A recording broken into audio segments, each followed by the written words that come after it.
¿Qué tal? Nosotros somos estudiantes del Tecnológico Nacional de México, Campus Ciudad Hidalgo, de la División de Ingeniería Mecatrónica. En esta ocasión vamos a estar presentando diseño, implementación, simulación y elaboración de un control de velocidad para motor de corriente alterna. Para el tema número 2, los alumnos que presentan este documento somos Chávez Rojas Luis Antonio, Colín Miranda Martín, Juárez Martínez Mariela, Sánchez Castillo Juan Antonio. Para el docente ingeniero Isaac Barrera García en la materia de electrónica de potencia aplicada. El día de hoy vamos a ver cómo es que funciona un dimmer o un variador de velocidad para un motor de corriente alterna. Para ello vamos a tener este circuito que sus principales componentes van a ser un diac y un triac. Esto porque el triac nos va a permitir hacer una conducción de corriente de este punto a este punto, pero para ello necesita un disparo y ese disparo se lo va a proporcionar el diac a partir de una relación de resistencias y capacitor. Esto para que si nosotros tenemos un voltaje suficientemente alto en el diac para que va a cerrar este circuito, o sea, va a cerrar el paso de corriente entre aquí y aquí. Entonces vamos a tener una conducción y de esta manera va a llegar el pulso para que el triac se active y de esta manera podemos tener conducción de este punto a este punto. ¿Esto para qué? Para poder en este caso atenuar la luz de esta lámpara a partir de este arreglo de resistencias y capacitores.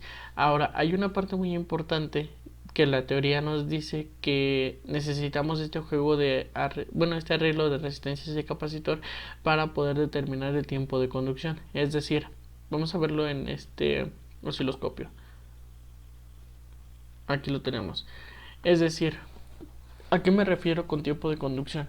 Si nosotros tenemos una resistencia relativamente alta con un valor de capacitor relativamente bajo, solamente vamos a poder conducir este punto, por decirlo así, estos pequeños puntos. Entonces va a ser muy pequeño el tiempo de el tiempo de conducción. ¿Esto por qué? Porque el capacitor se va a cargar a un momento en donde llegue la corriente necesaria para el diac y va a soltar esa corriente que tiene, se va a descargar para así activar el diac.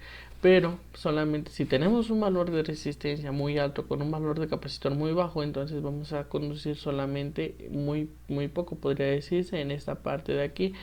Pero ¿qué pasa si nosotros tenemos un valor de resistencia relativamente bajo con un valor de capacitor relativamente alto? Entonces ese tiempo de conducción va a aumentar. Ya no vamos a tener de aquí a aquí el tiempo de conducción, sino vamos a tener desde aquí, desde empezando el semiciclo positivo y el semiciclo negativo. Entonces, como estamos trabajando con corriente alterna, en un principio se va a llenar con carga positiva, va a soltarlo y va a activar el diac, así para que active también el triac. Entonces en el semiciclo negativo va a pasar lo mismo, se va a cargar con cargas negativas, se va a activar el diac y este va a proporcionar el disparo para que se active el triac. Pero entonces este tiempo de conducción va a depender del valor de resistencia y el valor de capacitor que se tenga. Entonces vamos a ver cómo funciona ahora. Vemos aquí en la simulación que en este caso la lámpara está encendida. Entonces, ¿qué es lo que pasa? Si yo aumento, bueno, en este caso disminuyo el valor del potenciómetro, entonces vemos que se va a atenuar la luz. Veámoslo más de cerca. Listo. Entonces vemos que ahorita nuestra lámpara está encendida. En razón que yo vaya moviendo el potenciómetro, esta intensidad de luz va a disminuir. Vamos a verlo. Ya vimos que ahí disminuyó la intensidad de luz y entonces si yo sigo con el potenciómetro va a disminuir hasta un punto en el que se va a apagar.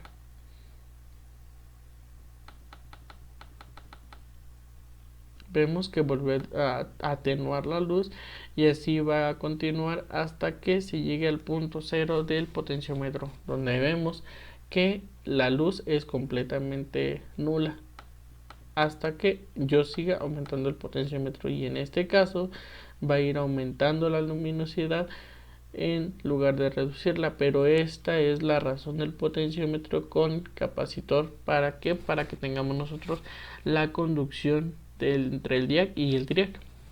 Así fue como quedó la simulación de este proyecto, y ahora vamos a ver cómo es que quedó el PCB para poderlo ya hacer en físico. Entonces aquí vemos, aquí tenemos el triac, la resistencia 1, resistencia 2, el diac, el potenciómetro, capacitor y la bornera. Una resistencia la utilizamos, volvemos acá a la simulación, esta resistencia la utilizamos como protección. ¿Para qué? Para que este no llegue a niveles críticos, o sea, que no dañe nuestro circuito en caso de. Entonces esta es como protección, y esta nos va a ayudar en la relación de voltaje, en la relación de resistencia capacitor que tenemos para poder hacer funcionar nuestro circuito. Volvemos acá a la PCB. Entonces así fue como diseñamos el circuito para una baquelita de 5. Así fue como diseñamos el circuito para una baquelita de 5 centímetros por 5 centímetros. A continuación vamos a ver cómo es que quedó esa baquelita.